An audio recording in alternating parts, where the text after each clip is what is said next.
business, there are multiple ways to deal with delivery. At Stealthy Wood, we want to charge our customers for the shipment, but we still have to choose between a fixed price or one that's... And with Odoo, we can also integrate various carriers like FedEx, UPS, and your local postal service to generate delivery. This will allow our customers to choose and pay for the specific, and they'll see the live cost of the shipment based on them. More than that, Stealthy Wood can create rules set.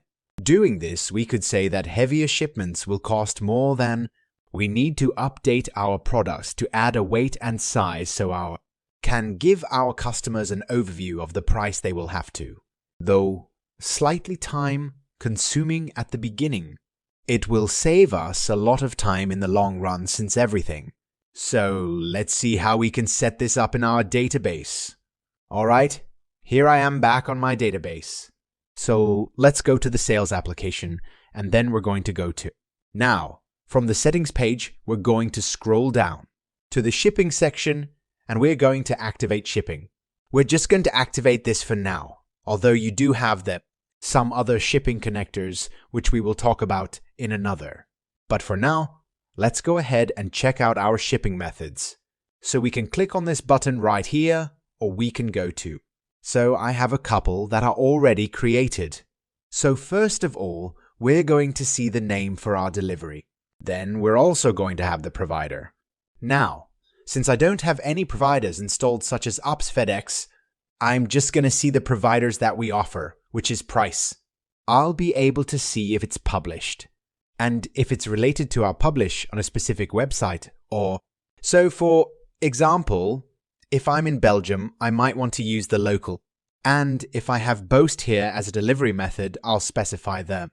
If I'm on Stealthy Wood User, then I'll use USPS, and I'll be sure.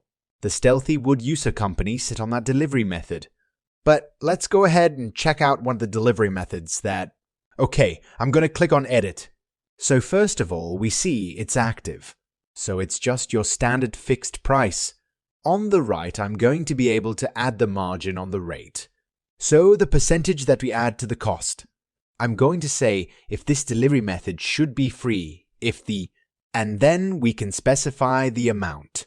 Deselect this. We will not have that amount field. Then I have my delivery product. We will need to add this in the sales order so that our customers, down below, we're going to be able to add the fixed price. So let's go ahead and say that delivery for all of my items, okay, for everyone, for every item, unless the order is more than a... If you're purchasing for more than a $1,000 or $1,000 or more, then just a nice thing that we like to offer. So we're going to go ahead and leave it like that. If I go to destination availability, I can actually say that this shipment method will only be for specific countries or states.